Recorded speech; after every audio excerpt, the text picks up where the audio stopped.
고난주간 아침 기도의 둘째 날 하나님께서 우리에게 주신 말씀은 마태복음 26장 14절에서 25절, 47절에서부터 50절까지 말씀입니다. 그때에 12제자 가운데 하나인 가룟 사람 유다라는 자가 대제사장들에게 가서 이렇게 말하였다.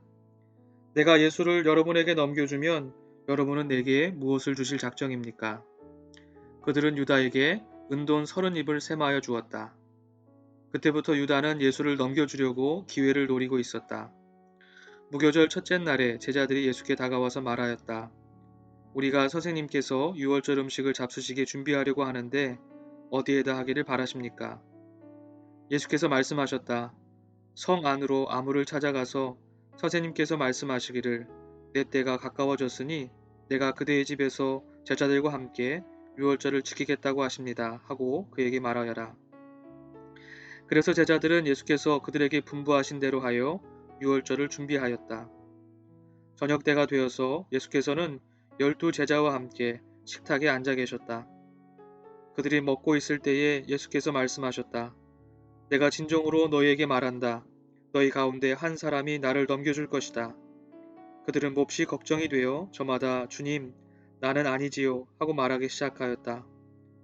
예수께서 대답하셨다. 나와 함께 이 대접에 손을 담근 사람이 나를 넘겨줄 것이다. 인자는 자기에 관하여 성경에 기록되어 있는 대로 떠나가지만 인자를 넘겨주는 그 사람은 화가 있다. 그 사람은 차라리 태어나지 않았더라면 자기에게 좋았을 것이다. 예수를 넘겨줄 사람인 유다가 말하기를 선생님 나는 아니지요 하니 예수께서 그에게 내가 말하였다 하고 대답하셨다. 예수께서 아직 말씀하고 계실 때에 12제자 가운데 하나인 유다가 왔다. 대제사장들과 백성의 장로들이 보낸 무리가 칼과 몽둥이를 들고 그와 함께 하였다. 그런데 예수를 넘겨줄 자가 그들에게 암호를 정하여 주기를 내가 입을 맞추는 사람이 바로 그 사람이니 그를 잡으시오 하고 말해 놓았다. 유다가 곧바로 예수께 다가서서 안녕하십니까 선생님 하고 말하고 그에게 입을 맞추었다. 예수께서 그에게 친구여 무엇하러 여기에 왔느냐 하고 말씀하시니 그들이 다가와서 예수께 손을 대어 붙잡았다. 아멘. 하나님의 말씀입니다. 고난주간 아침 기도의 둘째 날입니다. 하나님의 말씀이 우리의 마음을 짓고 삶을 짓는 주춧돌이 되길 소망합니다. 오늘은 예수님의 제자 유다에 관해 이야기를 나누어 보고자 합니다. 우리에게는 가룟 유다는 부정적인 이미지로 각인되어 있습니다. 즉 그는 예수님의 배반자입니다. 어쩌면 우리는 짐짓 유다를 우리 앞에 멀찌감치 세워두고 그에게 배신자라는 적대적 굴레를 씌우는 것에 익숙해졌는지 모릅니다. 그러나 가만히 유다의 자리에 서고 보면 우리 역시 오늘 본문 25절에서 유다가 스스로 선생님 나는 아니지요 라고 자문하듯 우리의 어리석음과 버성김을 애써 감추는데 꽤나 능숙한 것을 보게 됩니다. 즉 오늘 유다의 이야기는 우리 모두의 이야기입니다. 실제로 예수님을 배반한 것은 유다만이 아니었습니다. 우리가 내일 살펴볼 베드로 역시 예수님을 부인하였을 뿐 아니라 저주하였습니다. 그렇다면 어떤 차이가 있을까요? 두 제자 모두 예수를 버렸지만 유다는 자신의 허물과 잘못 때문에 스스로 무너져 내려 죽음을 택하였지만 베드로는 후에 자신의 뜻을 돌이켜 다시금 진리의 길을 걸었다는 것입니다. 유다의 배신의 이야기를 더 깊이 가슴에 새겨야 할 이유가 여기에 있습니다. 예수님과 가장 가까이 있으면서 그분의 말씀을 육성으로 들었던 제자들도 그 말씀대로 살아가지 못했다는 사실입니다. 하나님의 말씀, 예수의 길을 걷기를 원하는 우리의 마음은 진실하지만 우리의 굳은 고백과 의지가 언제 어디서 허물어져 버릴지 모른다는 사실을 우리는 겸손히 인정해야 합니다. 더 큰 목소리로 호언장담하기보다 더 많이 살아내야 할 이유가 여기에 있습니다. 우리의 질문은 이것입니다. 예수님과 한솥밥을 먹으며 동고동락했던 유다가 왜 예수님을 배반하게 되었을까요?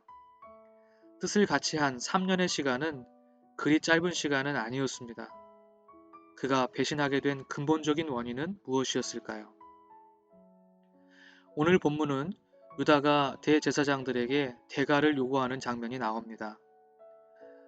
마태복음은 평행 본문인 마가복음 14장과 누가복음 22장과는 달리 정확한 액수, 즉 은돈 30립을 명기하고 있습니다.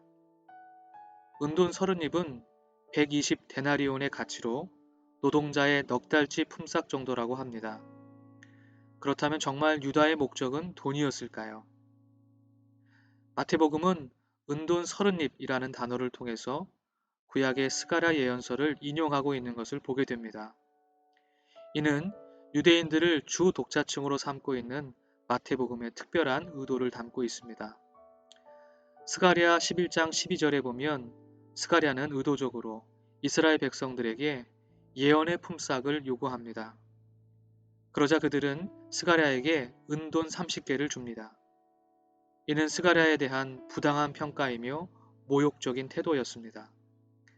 그래서 하나님은 스가랴에게 그것을 토기장이에게 던져버리라고 말씀하십니다.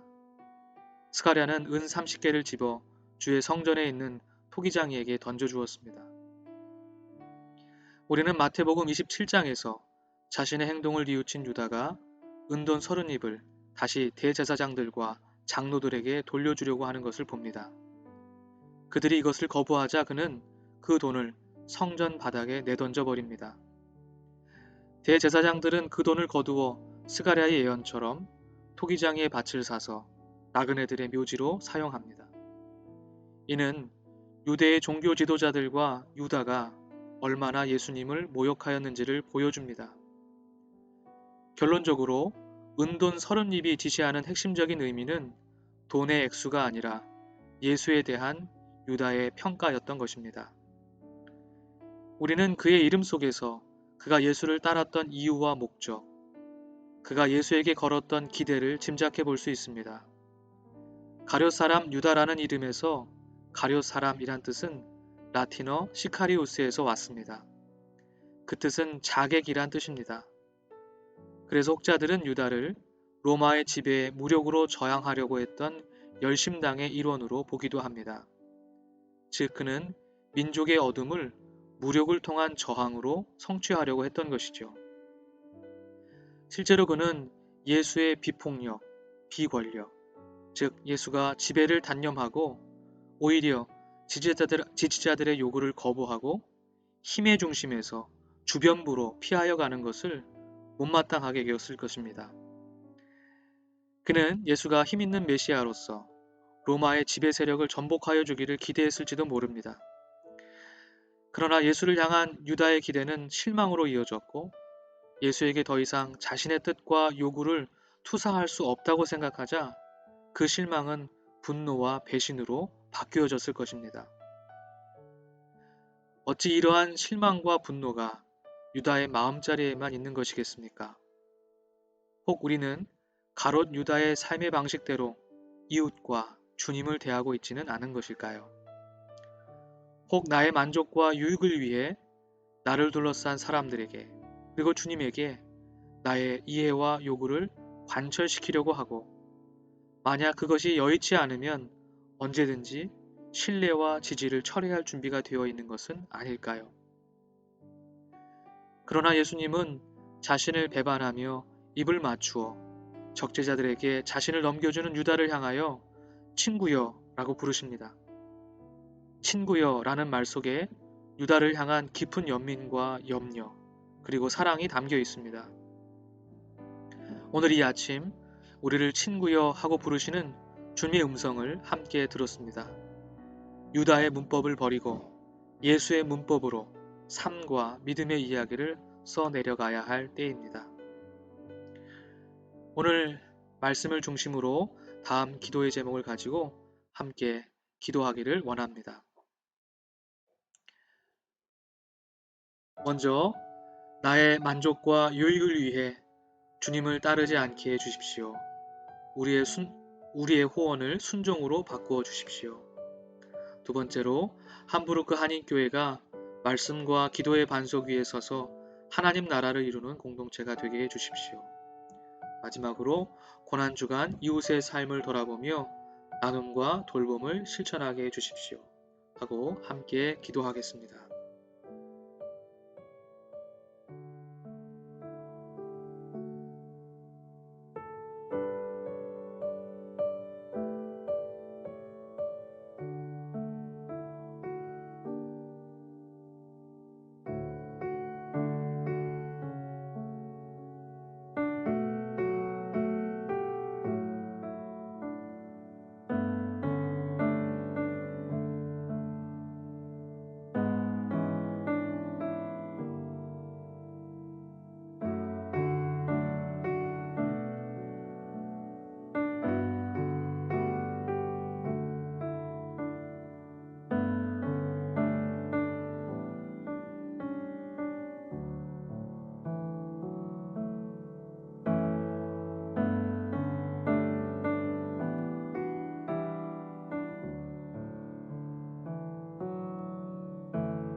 하나님 아버지, 오늘 이 아침에도 성령에 의지하여 주 앞에 나왔습니다. 어두워진 마음에 말씀의 등불을 켜고 기울어진 마음을 기도로 바로 세워 주십시오. 내 생각, 내 주장, 내 방식대로의 믿음 모두 쏟아버리고 매일매일 주와 함께 죽고 매일매일 주와 함께 살아나게 해주십시오. 주님의 이름으로 모인 이 아침, 우리의 기도가 주님의 마음을 여는 열쇠가 되어 주님의 마음을 깨닫게 해 주옵소서. 에바다 우리의 눈과 귀를 열어 주옵소서. 예수님의 이름으로 기도드립니다. 아멘.